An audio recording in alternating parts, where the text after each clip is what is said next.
I'm about to say something that they don't want said out loud. When bullets started flying, when people were screaming, when fear took over the whole beach, one man didn't run away, he ran towards it. Unarmed, no vest, no protection, just his body and his conviction. And here's the part that should shake you.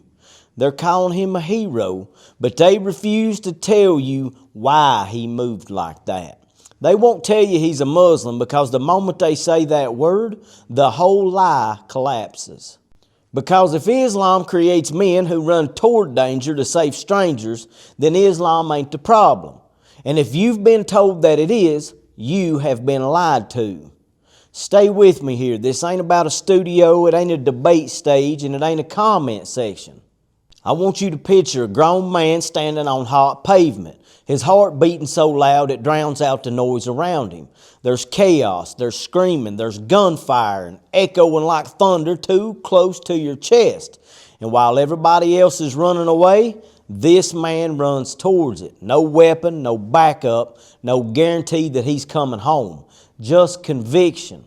Pause and understand what that means. Conviction is what's left when fear is screaming at you to save yourself. Conviction is what stands up when every instinct in your body says this ain't your problem. Conviction is when a man knows the cost and he runs forward anyway. That kind of resolve don't come from motivational videos, and it don't come from politics. It don't come from online rage. It comes from a moral spine that's been bent, tested, and hardened long before the moment arrives. That's why this matters. Because what you saw on Bondi Beach wasn't impulse. It was formation. That man's name is Ahmed Al Ahmed. The reason his name is all of a sudden everywhere, but his faith ain't, tells you everything you need to know about the world that we're living in. Because here's the part they don't want to say out loud. Courage don't just show up by accident. Men don't just wake up one morning and decide, yeah, today I'm going to risk my life to save a bunch of strangers. That kind of courage is trained. It's forged. It's hammered into a man day after day, prayer after prayer, principle after principle, until when the moment comes, his body moves before fear gets a vote. And that training, that comes from Islam. Now watch the headlines careful. They call him a bystander. They call him a local man. They call him a shop owner, a civilian hero. Every label except the one that explains why he did what he did. And we've seen this movie before. When a Muslim fails, his faith becomes the headline. And when a Muslim falls, his religion becomes the explanation. When a Muslim sins, Islam suddenly matters. But when a Muslim saves lives, when a Muslim runs toward danger, when a Muslim does something undeniably noble, religion disappears. Now it's irrelevant. Now it's just a man. Now it's no need to bring his faith into it. That ain't neutrality. That's selectivity. And selective truth is still a lie. They won't say Muslim because the second they do, the whole lie starts cracking. Because if Islam produces men who run toward danger to save lives, then Islam can't be the monster that they've been selling you. If a Muslim man throws himself between death and innocent people, then Islam ain't about rage. It's about restraint. It's about responsibility. It's about standing up when your legs are shaking and doing the right thing anyway. And that truth terrifies them. So they do what they always do. They strip the faith out of the story and pretend the fruit grew without a root. But Islam don't grow men like this by accident. Islam teaches you from the moment you can understand words that life is sacred. Not Muslim life, human life. The Quran don't whisper that. It declares it.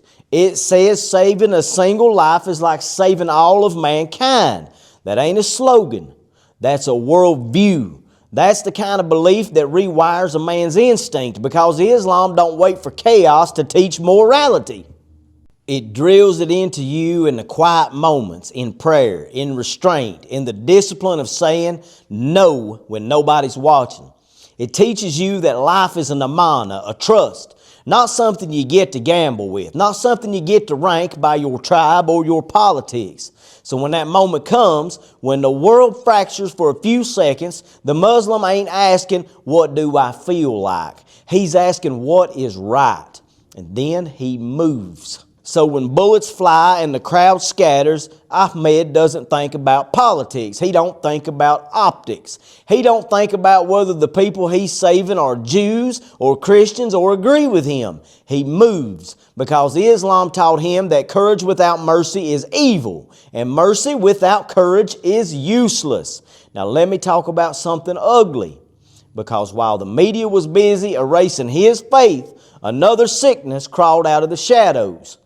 People started quoting half verses like they're gang tags. People screaming, unalive them wherever you find them, without zero context, zero scholarship, zero fear of Allah.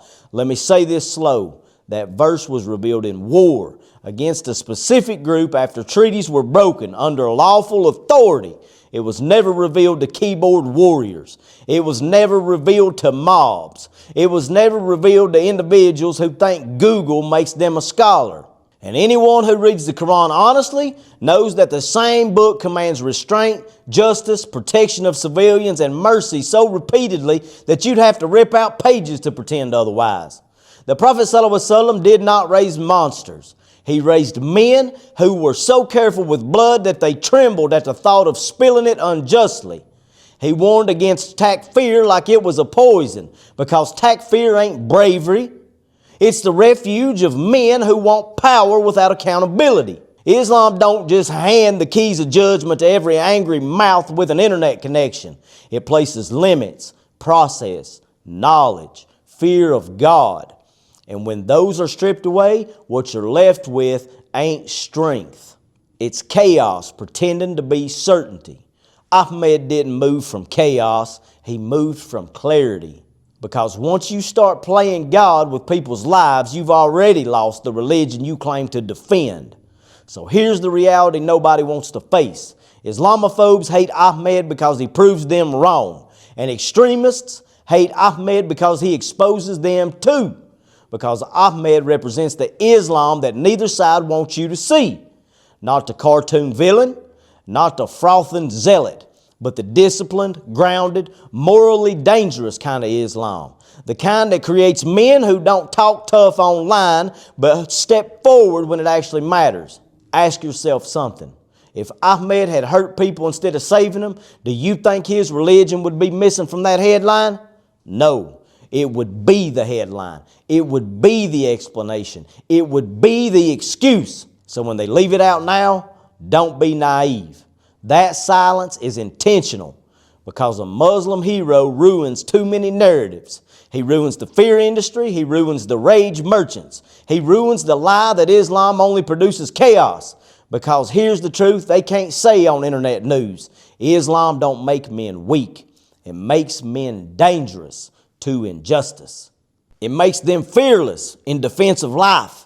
It makes men unshakable when comfort tells them to run. And that's why Ahmed Al Ahmed ran forward, not because he wanted to be a hero, but because Islam trained him to believe that when evil shows up, you don't hide behind excuses. You stand. So no, we're not letting them erase his faith, and we're not letting cowards redefine courage. And we're not letting loud ignorance hijack Islam from either side. Ahmed didn't act despite Islam. He acted because of it. And if that makes people uncomfortable, good. Because truth has always made liars nervous. Maybe, just maybe, if more men lived with that kind of conviction, we wouldn't be so addicted to comfort. We wouldn't be so scared of sacrifice. And we wouldn't need to keep lying about Islam to explain away our own cowardice. Because deep down people know. They know the world don't need more opinions. It needs more men who stand up when it's dangerous. And that scares a society built on comfort. Because courage costs something. And Islam still asks men to pay the price. And that's all I've got to say about it.